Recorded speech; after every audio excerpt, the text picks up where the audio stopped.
बस अंत में आएंगे। सामाजिक कार्यकर्ता के तौर पर आप हमारे साथ हैं, थोड़ा सा इंतजार, क्योंकि काफी इंतजार आप कर रही हैं। साधना जी, साधना जी, आपको लगता है कि कोई साजिश है?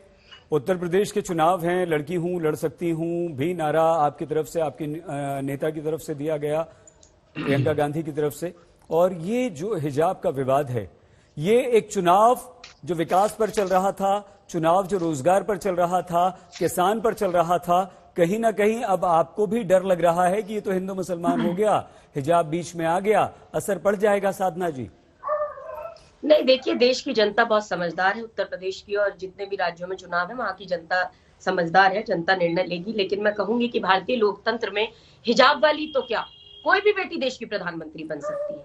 लेकिन हाँ, कोई भी बेटी सांप्रदायिकता की साहूकार आरएसएस के हाथों की कठपुतली नहीं बनना चाहेगी।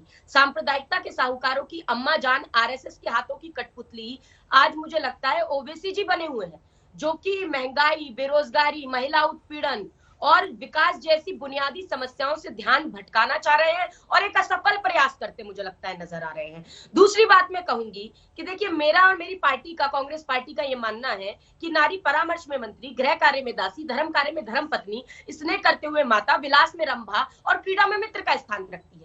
ऐसी नारी का अपमान नहीं होना चाहिए। जो व्यक्ति एक नारी का सम्मान नहीं कर सकता, वो अपनी माँ, बहन और बेटी के साथ साथ भारत माता का भी सम्मान नहीं कर सकता। परंतु आज पीएम और सीएम जैसे संवैधानिक पदों पर बैठे हुए भाजपा के नेतागण मातृशक्ति का घोर अपमान करते नजर आते हैं। भारतीय संस्कृति, सभ्यता, हिंदू धर्म के संस्कारों को मिट्टी में मिलाते दिखाई देते हैं। और तो और इनके बेलगाम कार्यकर्ता जय श्री राम का उद्घोष करके एक महिला को अपमानित करते नजर आते हैं। तो अगर जरा सा भी भाजपा के नेतागणों ने हिंदू धर्म के संस्कारों का अनुसरण किया हो, तो अपने गिरेबान में झांककर अब तक महिलाओं पर, मातृशक्ति पर की गई अभद्र टिप्पणियों के लिए नाक रगड़कर भारत माता के चरणों में सिर झुकाकर इन्हें माफी मांग लेनी चाहिए। और अगर दम्भ और अहंकार के मद में चूर होकर ये माफी नहीं मांग सकते, तो चुल्लू भर पानी में डूब जाना चाहिए इन्हें। मैं ये कहना चाहती हूँ आज। साधना जी, साधना जी, हमने किसी को नहीं रोका। साधना जी, एक सेकंड, आवाज आ रही है? जी, मुझे बिल्कुल आ रही है। किसी को नहीं रोका ना, आपको भी बिल्कुल नहीं रोकेंगे और रोकना भी नहीं चाहते थे। प्लीज, हाथ जोड़कर आपसे निवेदन, भाषा की मर्यादा, शब्दों पर थोड़ा सा अंकुश लगाइए। अच्छे शब्दों के साथ भी सुसंस्कृत भाषा भी आप इस्तेमाल कर सकते हैं, पढ़ी लिखी, बहुत युवा तेज तर्रार नेत्री हैं। प्लीज क्षमा, वरना हम आवाज बंद करेंगे। मैं बिल्कुल नहीं, आपको क्षमा मांगने की आवश्यकता नहीं है। आप एक वरिष्ठ पत्रकार है, मैं आपकी बात को अपनी सराखों पर रखती हूँ और सम्मान के साथ अपनी बात आगे बढ़ाती हूँ। देखिए, यही बात आपको भी बुरा लगा जब मैंने कहा कि चुल्लू भर पानी में डूब जाओ, इस तरह के जब शब्द मैंने किए। ये वही भारतीय जनता पार्टी है जब एक दलित महिला मुख्यमंत्री के लिए जब वैश्या से उनकी तुलना कर दी गई, तो ऐसे दयाशंकर सिंह जी को बलिया से टिकट देने का काम भारतीय जनता पार्टी ने किया। हेमंत बिस्वा शर्मा जी क्या बोलते हुए नजर आते हैं, और ये अब किताब और हिजाब के बीच में द्वंद्व फैलाकर बुनियादी मुद्दों से भटकाना चाहते हैं।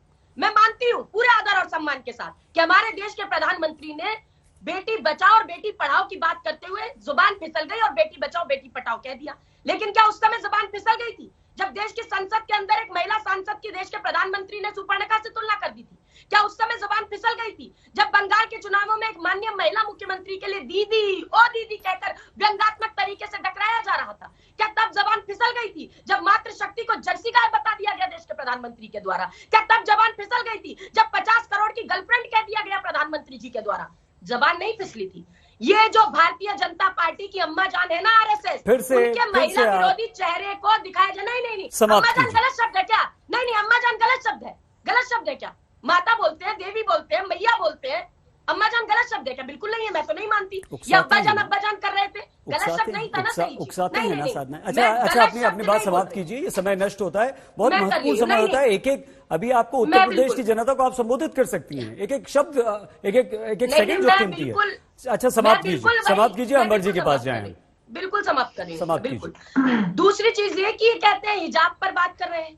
अरे मैं ये कहती हूँ कि कॉलेजेस के अंदर जो सिख छात्र हैं वो पगड़ी बांध कर जाते हैं, हम खुद टीका लगाकर कई बार जाते हैं, कलावा बांध कर जाते हैं, तो क्या आप इस पर भी प्रश्न चिन्ह लगा देंगे? सरस्वती वंदना की जाती है, सरस्वती माता की मूर्ति लगी रहती है स्कूलों में, क्या उस पर भी आपत्ति कर देंगे? कितनी बार सरस्वती वंदना में मंत्र उच्चारण किया जाता है कि या कुंदेंदु तुषारहार धवला, या शुभ्रवस्था देता, या वीणा वरदंड मंडित करा, या श्वेत पद्मासना, या ब्रह्मा जो शंकर प्रभुति विदेवे सदा वंदिता सा भाम पातु सरस्वती भगवती निषेधाड्यपा। तो कह दीजिए ये सब करना बंद कर दीजिए। ये सीधी और साफ बात है कि ये बुनियादी मुद्दों से भटकाना चाह रहे हैं। मैं तो कहूंगी ये बताएं कि क्या ये जो भगवान राम के ऊपर जो प्रश्न चिन्ह लगाया संजय निषाद जी ने, जो माता कौशल्या के सतीत्व पर प्रश्न उठाया, क्या उनके लिए कभी माफी मांगेंगे? और अंतिम बात कहूंगी, उन्नाव के अंदर हमने उन्नाव पीड़िता की माता जी को टिकट दिया है। अगर ये प्रायश्चित करना चाहते हैं कुलदीप सेंगर बलात्कारी के कुकृत्य पर, तो निर्विरोध चुनाव जीतने देंगे क्या? ये सवाल है।